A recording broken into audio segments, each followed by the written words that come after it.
తాకట్లో ఉన్న మీ బంగారాన్ని విడిపించి ఆ రోజు ఆన్లైన్ రేటుకి కొంటాం. Sharma gold company. BRS MLA మాజీ మంత్రి మల్లారెడ్డి నిత్యం వార్తల్లో నిలుస్తూ ఉంటారు. ఆయన ఏం మాట్లాడినా ఏం చేసినా వైరలే.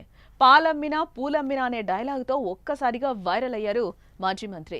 ఇలా బయటే కాదు, అసెంబ్లీలో కూడా తన ఫన్నీ కామెంట్స్తో నవ్వులు పూయిస్తూ ఉంటారు. అయితే కొన్నిసార్లు మల్లారెడ్డి మాటలు నవ్వులు తెప్పించినా మరికొన్నిసార్లు ఇబ్బందిని తెచ్చిపెడుతూ ఉంటాయి. అలాగే తాజాగా ఓ హీరోయిన్ ఉద్దేశించి చేసిన కామెంట్స్ సోషల్ మీడియాలో తెగ వైరల్గా మారడంతో మల్లారెడ్డిని ఏకీపారుస్తున్నారు నెటిజన్లు.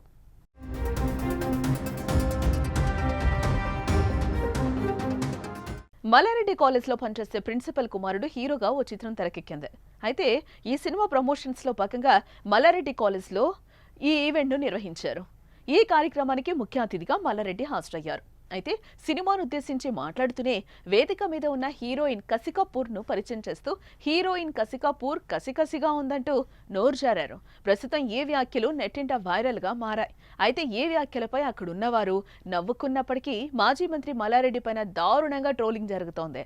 తన కూతురు వయసు ఉన్న హీరోయిన్తో ఇలా బిహేవ్ చేస్తారా అని మల్లారెడ్డిని గట్టిగానే టార్గెట్ చేస్తున్నారు నెటిజన్స్. మంత్రిగా పనిచేసిన మల్లారెడ్డి ఒక అమ్మాయితో ఎలా మాట్లాడాలో తెలీదా అంటూ ఘాటుగా ప్రశ్నిస్తున్నారు. ప్రజల్లో తిరగాల్సింది పోయి ప్రతిరోజు సినిమా ఈవెంట్లకు వెళుతున్నాడని మల్లారెడ్డిపై ఫైర్ అవుతున్నారు నెటిజన్స్.